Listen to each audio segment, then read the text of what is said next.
of the United States of America and to the republic for which it stands, one nation, under God, indivisible, with liberty and justice for all. See our podium for comments a little messed up tonight. Yeah.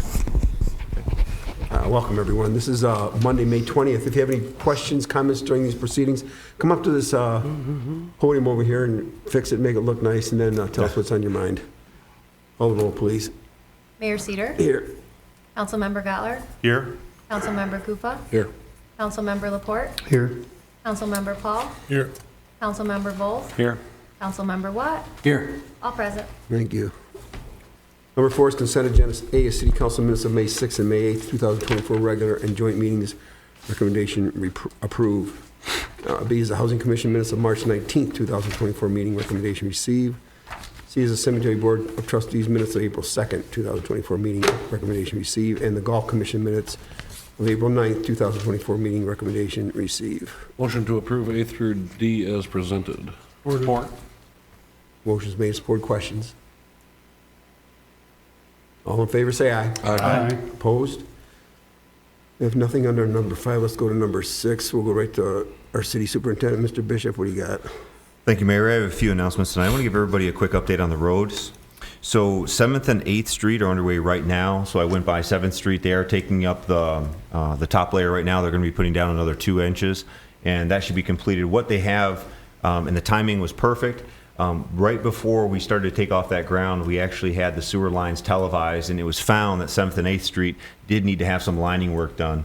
So we did have Skip Murray from Murray Underground coordinate with Aztec Asphalt, and so as one sewer is going to be lined and fixed, the other one is going to be then stripped and then taken away, and then vice versa. So we're going to get our sewer lined and corrected, and have 7th and 8th Street paved at the same time. So I'm so glad we found it when we did, so we didn't do the street and then found the problem. So timing was great on that one. That's 7th and 8th Street in its entirety, right? Yes. The sewer line not itself in its entirety, but for the pavement job, we're going to be starting right around, well, it's really Fredmore Highway and then up, okay? So we also have Glendale and Palmer that's been topped out. That's looking good. We are finishing Oakwood, Jackson, and Hugo. If you come down Jackson, you will see that they're still working on that. That was a full reconstruct, so it does take a little bit longer than normal, but those roads are underway. The finance director and I, we're going to be working on draft budgets, and what we'd like to do is we're going to create some awareness for our department heads. They're going to get copies of their current budget. We're going to have in-depth conversation about what's needed, what's not needed. And so when we bring it in for drafts and discussion, just know that the department heads will have had a chance to look at it, provide their input before it is presented to you, but we're going to be starting those conversations here momentarily. Last but not least, if you didn't know, Mr. Paul Dingeman has been out. He's been a little under the weather, and he's had a couple procedures and whatnot. Paul made it back to the office today. He's looking dapper as ever. He's in good spirits. He and Mary came by looking great, but it's just like anything else. When one of your teammates are down and they get back up, you wish him well, and you just make sure everybody knows he's in good health, and today he is. That's all I have at this time, unless there's any other questions. I have a question. I'm driving around town and I'm seeing properties that appear to be blighted, or the grass is growing very quickly. I understand that, but where are we at on citations for blight, and how's that process going? Yep. I'm glad you asked that. And so there is blight citations that are being issued right now. They're making their way through the city, and there has been a number of homes that we have actually been sending letters to. What we have found, just as a trend, is that there's some absentee landlords, and so the renters aren't taking it upon themselves to do that. And so when we have the letter, we're getting a call back to the city saying, well, wait a minute, this is a landlord issue. We need to be in contact with them. And so it's tipping us off about who's the homeowner and who's a renter, and then we're communicating directly with landlords. So I would suspect, I wouldn't say 9 out of 10, but the majority of the calls that we're getting about that, or the letters that we're sending out, it's coming to find out that they're actually absentee landlords. Is the old high school, middle school on 6th Street on that list? It looks bad over there. Yeah, it looks terrible. No, it is. Well, he is an absentee landlord. There's no doubt about that. I do not know the status as of today about his hired hand that works here in the summertime. It's one person who has maintained the entire building, and I have not seen this person. I've not seen the vehicle, And so I do not know the status, but rest assured, Tom, our code enforcement officer, is on that. I mean, rather than going through the process of sending them warnings and whatever, it's already 6 to 8 inches high. It's ready. Cut it and then build them later, or? Yeah, I understand the sensitivity of the middle school, but we'll go through the full due process just like everybody else. And I think that's the fair thing to do, and then the letter will be sent, and then we'll send a crew, then we'll cut it. But I think in that particular case, due process is going to be important. It will be cut. Okay. Okay. Anything else from Mr. Bishop? Mr. Downey, you got anything tonight? Nothing this evening, Your Honor. Any questions from Mr. Downey? Any city departments out there tonight? Yes, sir. A couple things to touch base on. Just wanted to mention Be a Tourist in Your Own Town was last Saturday. I think town was especially busy because it was fairly decent weather. We had a couple different events going on. I know Mayor Cedar's going to touch on a couple of them. There was a couple businesses who participated with some discounts, so just want to thank True Blue Boutique and Anchor Point. Actually, Tap participated with some discounts, so that was nice to see. The historical walk was pretty well received over at Hillside Cemetery. The Hillside Open House was also beneficial because my phone has rang off the hook today with information and purchase details, so that was beneficial again. It's time to revisit the cemetery master plan. We're a little bit behind, actually, so the Cemetery Board of Trustees is going to talk about that at our next June meeting, so please look forward to that process coming to you soon. Per the Golf Commission minutes that you received today, they changed the time of their meeting from 7 p.m. to 6 p.m., so all of those notices will be updated appropriately. The website upgrade, the renovation of our cityofstclair.com website is going well. I feel like we've narrowed it down to 3 vendors. We'll review those with Clinton and then hope to have a recommendation at the next meeting or at the very latest at the end of June. So super excited about that. In tandem with that, changing from .com to .gov domain is in process as well. So we're just waiting for the next process, the next steps to be approved with that. So that will change our cityofstclair.com to cityofstclairmi.gov. So it'll provide better protection for us. So excited about that too. A couple of the policy updates that we're going to be talking about later. As I mentioned at previous meetings, we talked about some housekeeping items, and this is what these are. There's 1 new one and then 3 updates, so we'll talk about that further on in the agenda, but glad to see that's moving forward too. Thank you. Thank you. Let's go to D. Any authorities, boards, commissions, committee chairs, council reps? We have no unfinished business. We'll go to new business, number 8. A is approved reappointment to Housing Commission. With your consent, I would like to reappoint D. Kent Bacon to a 5-year term expiring June 30th, 2029 to the Housing Commission. So moved. Support. Questions? All in favor, say aye. Aye. Opposed? Go to B, discussion on proposed policy and updates, Mr. Bishop. Thank you, Mayor. So we do have 4 policies we're going to talk about tonight. Some are new and some are updates. But what I'd like to start with, if you're in your packet, it's the social media acceptable use policy. This is a brand new policy. As we're having the update to the website, updating how we use social media is going to also be important. So you have the policy in your packet. We'd like to discuss it. If you have any questions, we can take notes on that. If it's acceptable, we can move forward. But here's the gist of the social media acceptable use policy. We are encouraging employees to share information with coworkers and those outside the city for purposes of gathering information, generating new ideas, and learning from work of others. We want to make note that information posted on the website is available to the public, and therefore the city establishes these guidelines. Okay, the first is most notable, on-duty use of social media. So these are employees working on duty. It's provided and is it needs to be directly related to their work, approved by their supervisor, and does not identify or reference specific residents, vendors without express permission. Also, it's important in that section that all social media and other online presences representative of the city as a corporate entity must be approved by the city superintendent, which is myself. Employees engaged in social media for the purposes of conducting city work must also be approved by me. We have disclaimers. If an employee identifies himself or herself as a city employee or discusses matters related to the city on social media, the site must include a disclaimer on the front page stating so. Okay? Confidentiality, this is important. We will not identify or reference residents, coworkers, vendors without express written permission.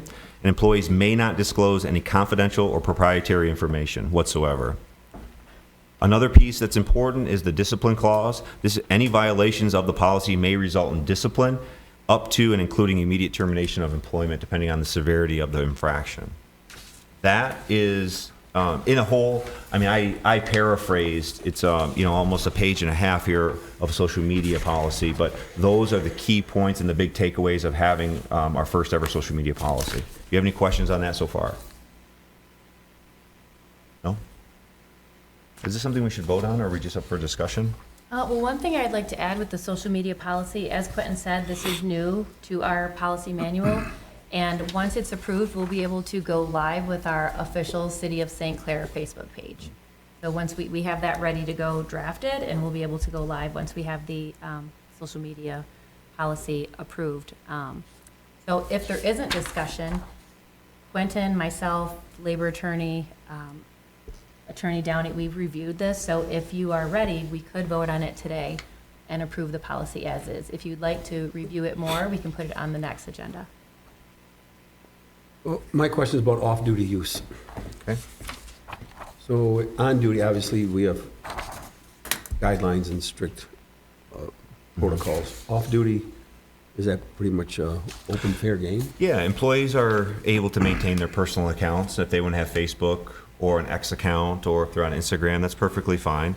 But they need to be using on their own time, not on scheduled work time, and at their own facilities. So after hours in the office is not acceptable. They need to be at home or an office, a coffee shop, or something like that. Employees must ensure that social media activity does not interfere with their work. And it says, in general, the city considers social media activities to be a personal endeavor, and employees may use them to express their thoughts and promote their ideas, but it should happen on their time, at their place of, like I said, their home or wherever. Just not on work and on work time. Mm.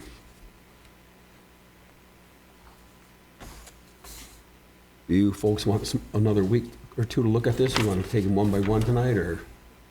I have one more question. Do we provide phones to any employees, excuse me? We do have some phones in circulation, yes. So are they allowed to use a personal social media account on their phone, or is that? Sure, but again, is the Depending phone on being used when. during work hours? Okay. Right? So a facility, I guess you could say if I used something on my personal phone, and I was conducting city business on city hours, that'd be on-duty use. But if I was doing it on my personal account, just making general comments or whatever, it need to be off hours. Yeah, just looking for clarity to make sure that there's no cloudy area there on that use of city-owned technology.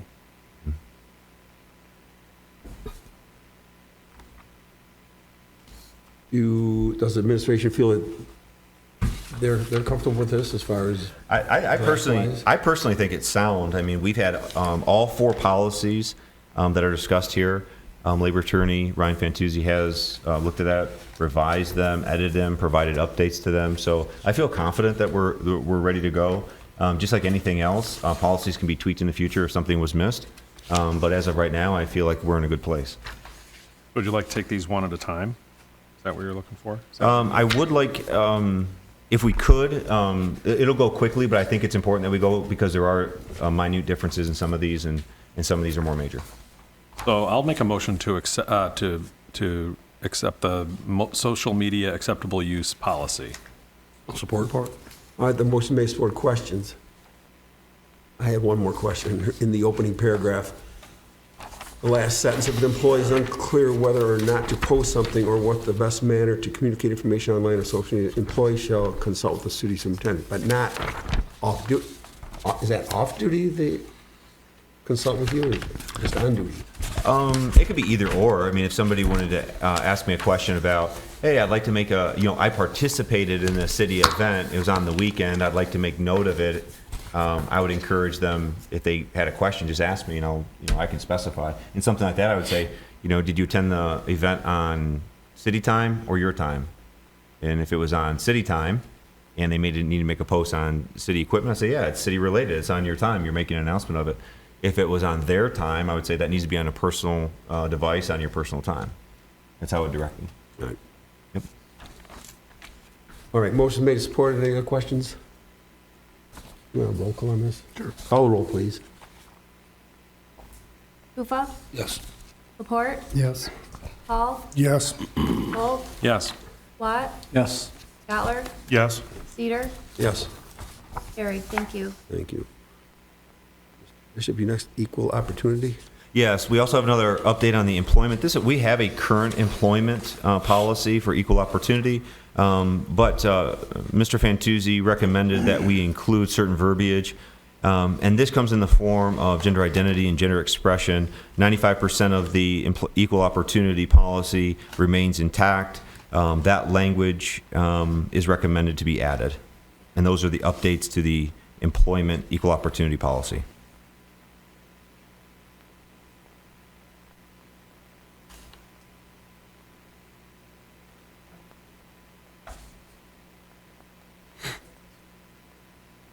Oh, to add disability. Oh, okay. Was everybody able to note what the differences were between the original policy and the new one? There's really three. So, including of the gender identity, gender expression, and then changing in our current policy, we mentioned handicap, and that word has been changed now to disability.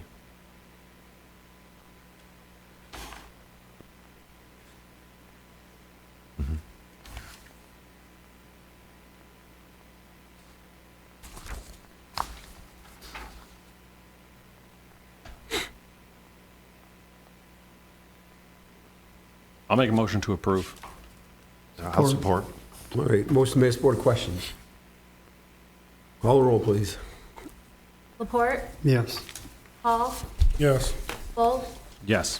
Watt, Yes. Gottler, Yes. Pufa, Yes. Cedar, Yes. motion carries. Thank you. We'll go to policy prohibiting harassment and discrimination. Okay, we do have a current sexual age and other harassment policy on file. As you'll see in your packet, it is one page.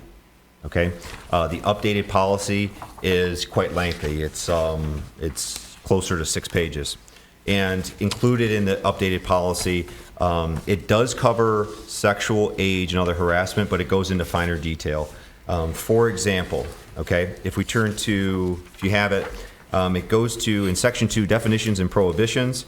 So it lists in detail 12 of those prohibitions. And there's things like, in the new policy, segregating individuals based on the basis of their sex, sexual orientation, race, color, national origin, ancestry, age, religion, marital status, and so on.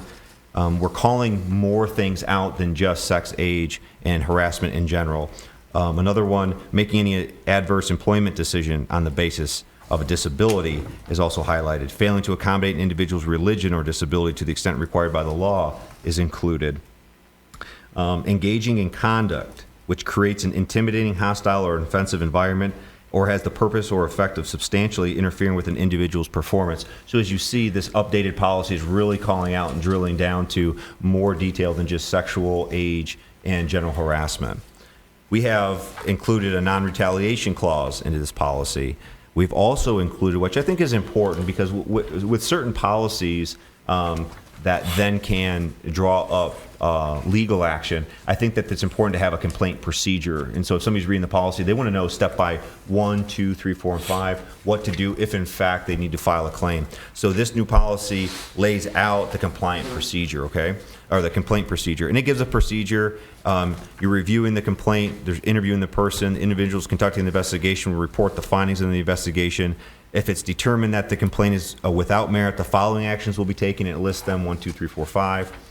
Obviously, if we got to a point where there was going to be some type of complaint that involved any type of legal matters, please rest assured my next call would be to Attorney Downing, and we'd be discussing this in detail. And if we were ever to follow these procedures, we'd be with legal assistance every step of the way. Okay.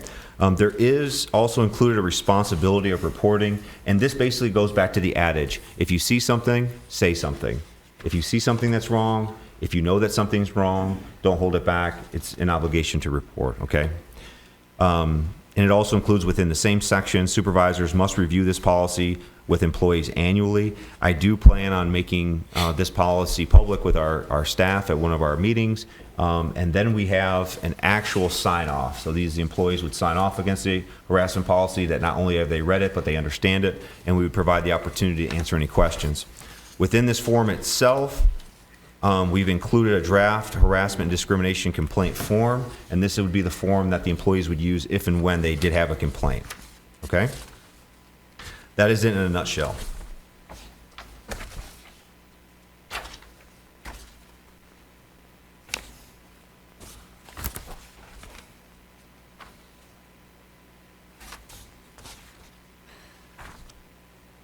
So in my reading of this, you will be doing this process exclusively, but with Attorney Downey? Correct. In all situations or some situations? With Attorney Depending Downey? if it comes to the form of a complaint. So if somebody wants to bring something to my attention, you know, Okay. obviously we'll have an interview. We'll understand if there's merit or there's no merit. Because it's a brand new policy, or it's not a brand new policy, but it's an updated policy that's much more thorough. Any complaint that I would receive, I'm going to be calling Attorney So Downey. when you say complaint, you're talking about it in the procedural part, not about where it is found with merit or without merit. You're saying prior to that, you'll be bringing in the attorney into this process. Yes, I'll be bringing it to his attention. Yeah. And just in my reading of this, again, most of it seems to be stuff that in the first section, the definitions and prohibitions, stuff that's already illegal at the federal level by statute. Is this just a rehashing of that? Are we going beyond the federal law? We'll Putting it adhere to into the federal our law. own language, essentially? Yes, and we're going to adhere to any federal law that's on the books. Yeah, understood. But is this, what I'm asking you is this just putting it into our books essentially, you know, putting it into language that is for our own use internally, and then the procedure is outlined specifically, which I really like. I guess that was just my only question is does it go beyond the federal law, or is it just in tandem with the federal law? It's in tandem, and this came from Ryan Fantuzzi's office and helped us develop this template using those federal laws as the template. Great. It is not any more stringent. Yeah, and that's. we haven't added anything. That's what I was wondering, yeah. Yes. Spelled out. Yeah, Correct. just spelled out. Yes, and our original policy didn't have a formal process written down. Mm-hmm. We knew what we would do, but this puts it in writing and is easier to Yeah, follow. and I think that part is excellent. Very well done. Any other questions? Call the roll, please. I don't think we have a motion yet, so I'll make the motion. I'll support. Any other questions? All right, call the roll, please. Paul? Yes. Volz? Yes. Blatt? Yes. Gottler? Yes. Kufa? Yes. Laporte? Yes. Cedar? Yes. Motion carries. All right, thank you. Go to Title VI Complaint Procedure for Subrecipients of Federal Highway Funds. Yep. This is, it could be a little confusing because people think like, oh, is this just about transportation? Title VI in a nutshell, it's a federal program that provides assurance that no one will be excluded from participation from any federally funded activity. Okay? So you might say, like, what's an example of that? So if somebody had a physical disability, let's just say they were deaf, okay? And we had a bid opening, and the person assigned for that bid opening were to come to City Hall, and they needed an interpreter, an American Sign Language interpreter.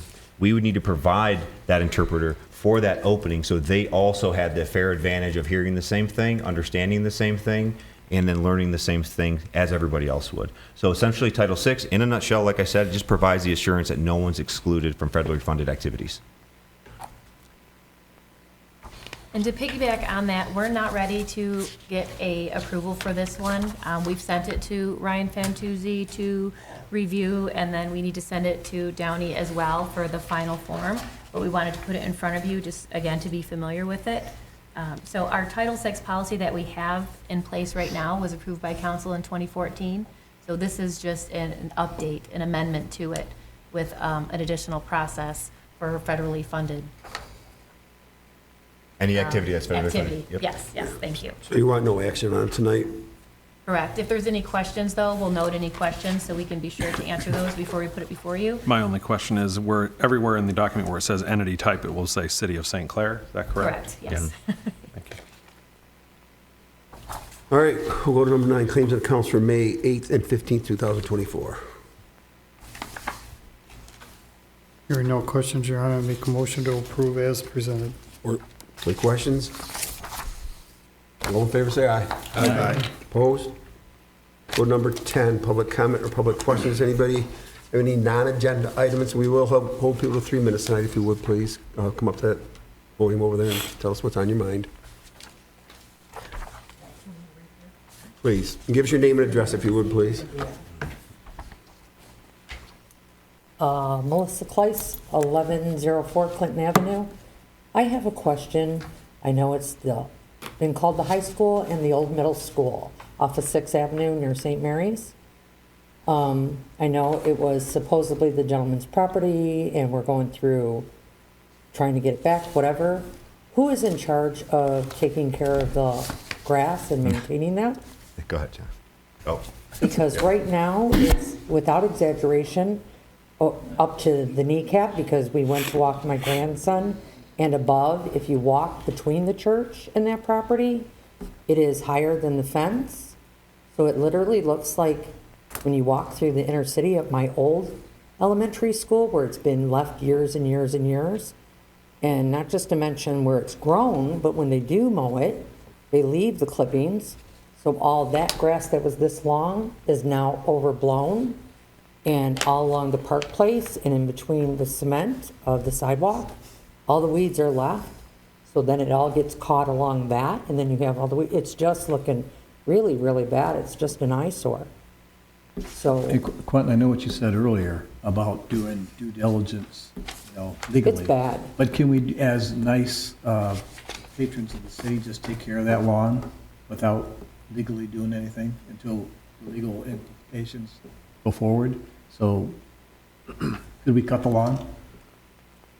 We can. Quinn, do you want me to tackle that one? Go, thank you. Councilmember Watt, I understand the concern, but as Quinn highlighted previously, very important on something that's potentially subject to litigation, that the procedure be followed. Because the first thing first of all, the city's going to win on this 100% of the time. When? Completely in the right. As soon as the process is followed. And I believe that there's a letter or a notice and then maybe a 2-week follow-up, and thereafter the city's able to jump in. motion. But we've got to follow the process in order to be ironclad when we go to court if we need to. Yeah, I understand that, but somebody was going to come back at me because we helped manage their lawn.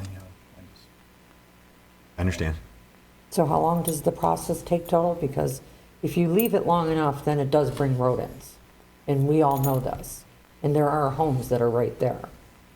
So that's going to create a bigger mess. I The city's believe, not going to cover the cost of what it costs, and I did work for pest control, so I do know what that does cost a homeowner. yeah, I believe it takes less than 2 weeks, once notice is sent. It might be 10 days, don't quote me, it's less than 2 weeks. If they don't do it, then the city has the right to act. At that point in time, once it exceeds 6 inches-ish, the city no longer needs to send a letter. We Well, just it's over conduct 6 business. inches. I understand, but the initial process takes less than 2 weeks. So Correct. the question may be, has that letter sent? It's in motion. It's in motion, so Okay. it's being sent. So within 2 weeks, we'll see action. Either they're cutting it or we'll cut it. After that, then we can act quicker. Based on length, we will no longer have to Okay, send because, notice. I mean, yeah, because it is, and it's growing That's over the sidewalk. So for handicapped people, if they're in a scooter, there's even less and less room on the sidewalk as well. So, thank you. Thank you. Anybody else?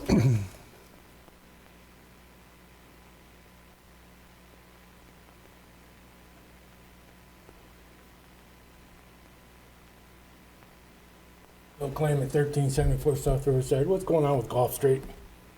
Where do we stand on it? Gulf Street, Aieli, the contractor should be finishing up that project.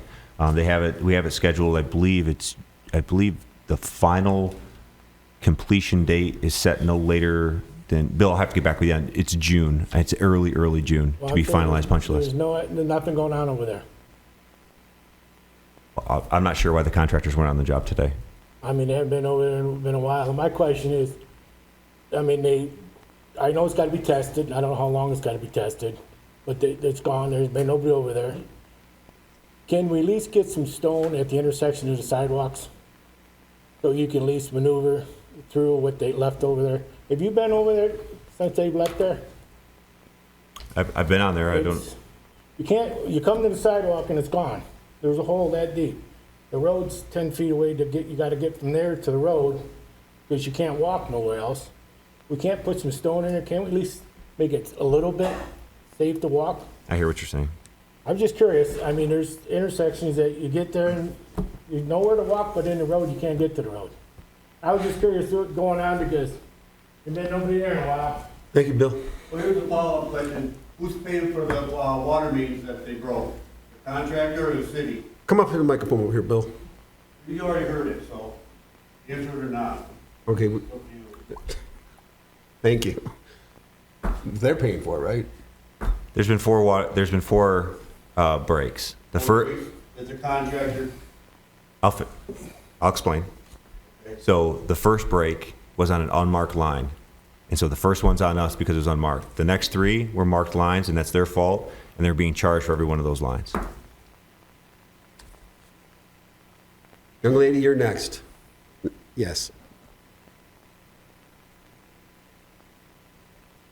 Give us your name and address if you would, please. So I'm Nancy Rosentrader, and this is my daughter Alicia Felipis, 1364 Goff Street. We also have a water issue, but ours is a little different than a water main break. And when you brought up blight earlier, we are, the backyard is facing the hillside cemetery. And there's a hill going down into our backyard, which is probably 5 feet deep. The water is, our backyard is saturated with water. We had somebody come out and look at it, and they said there's about 3,000 gallons of water in the backyard. So we can't get back to cut the grass. It's about, I don't know, 7 inches, 8 inches long in the backyard. There's now bugs, and I've had multiple people come out and look at it, and they're saying that there's nothing that can be done. They can't even put in like a French drain because there's so much water. Because our yard is 5 feet lower than the cemetery. All of the runoff from the cemetery comes straight into our backyard and then sits there. And now our basement's leaking, or her basement's leaking. Basement's flooding. Yeah, we can't get out to cut the grass. I tried to do it, and I probably sunk down 3 feet into the backyard. You said 1364? Yes. We haven't done anything to the cemetery to change grade or anything that I know of. So I just purchased the house for her That's 2022. 2022. So this is really our first time happening. One of my neighbors is also here. That there's about 5 of us that have the same exact issue and have been having it for years. Okay. All right, thank you. I'm sure that Mr. Beath is going to be notified. The neighbor.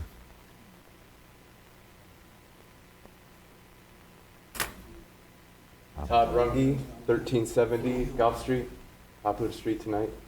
I'm the neighbor to the south of them, and I've lived there since 2021, July.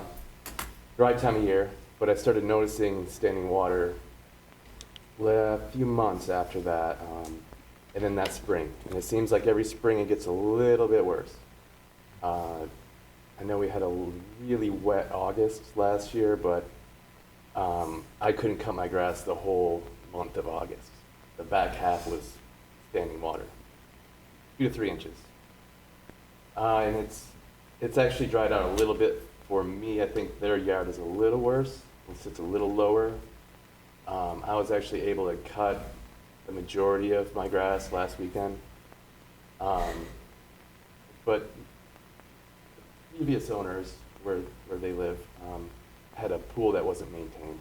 I thought a lot of that was the issue with the backyard, but it was removed 2 summers ago now, the pool, and it just seems like it's getting worse. I guess every spring it takes longer to dry out, and there's just more water back there. That was my neighbor to the south, And probably 3, 4 houses, and there's actually at the end of the cemetery, and this is the old part of the cemetery, right? The north side of the cemetery. There's actually city sewer there, storm sewer, between the 2 houses. I don't know the addresses off the top of my head right now. But they also complain, I've talked to them. They've had standing water as well. So I guess whatever, is there anything, what we could know, what a next step might be? Yeah, and next step, what I'm going to do is I'm going to get a hold of DPW supervisor. Okay. This will be tomorrow. I don't know the work schedules or who's in the day, but is it okay we come on the property, we take a look if they need to get back there? Absolutely, Just yeah. is that okay? Yeah, I work from home, so I'm home all day. Okay. Well, we'll make sure somebody comes and takes a look at it. I'm also Pretty good look just going down the old drive in the cemetery there. okay. The very, very north corner of the cemetery. Okay. Yeah. Thank you, Ted. We'll do that. Thank you Appreciate so it. much. Yep. Thank you. Somebody will be out there. Okay. You're welcome. Who's next? Anybody? Mr. Bohm?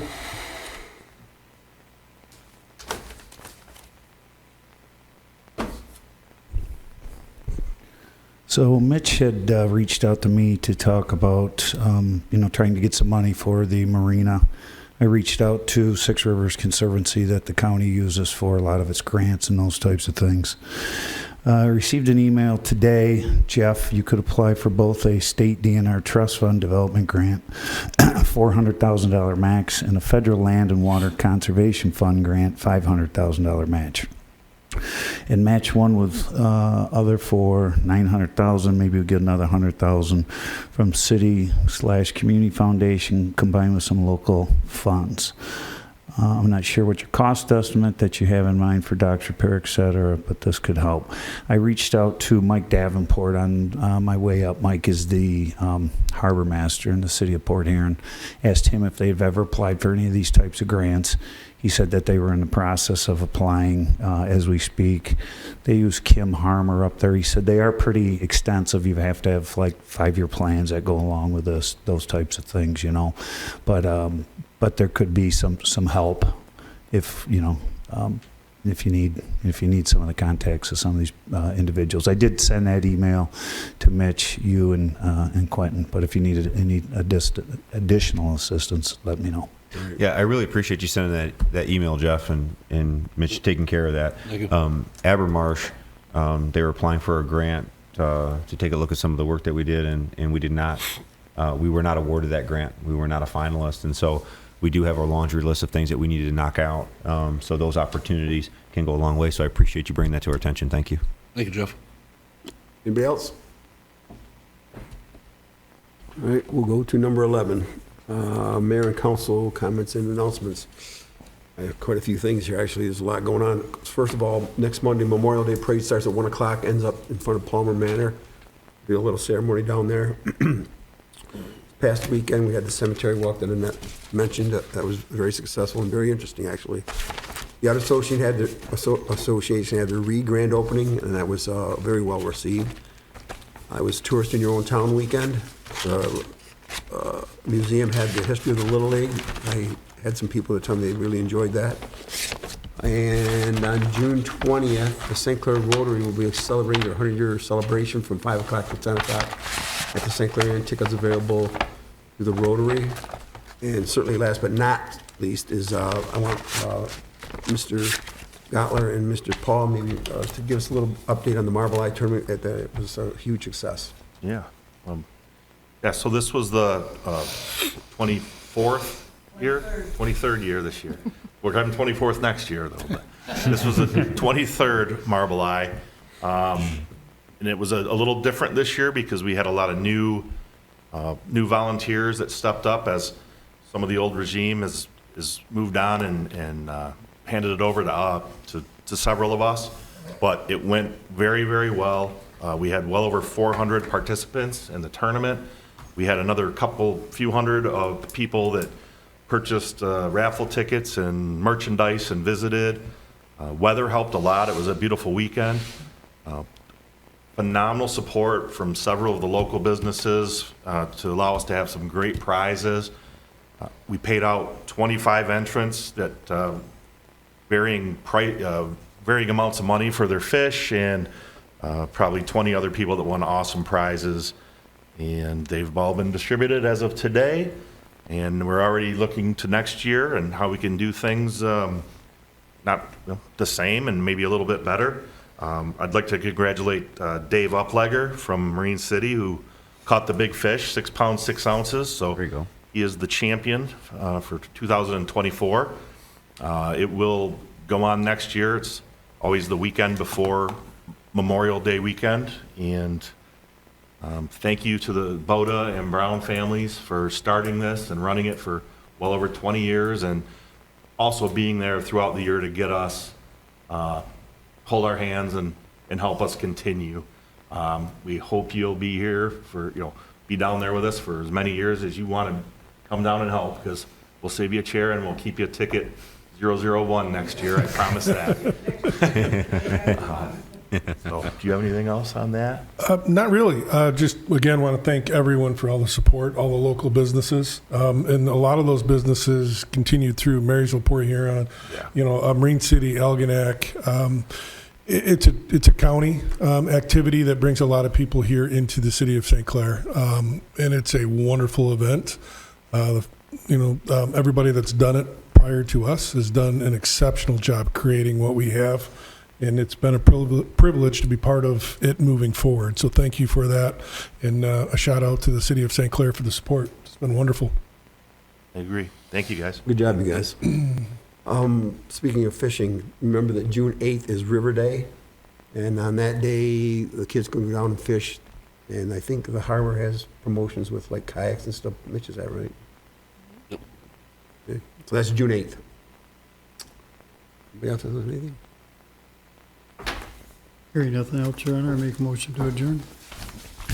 Support. All in favor, say aye. Aye. Opposed? All right, have a good night, everybody. Thanks for coming. Be safe.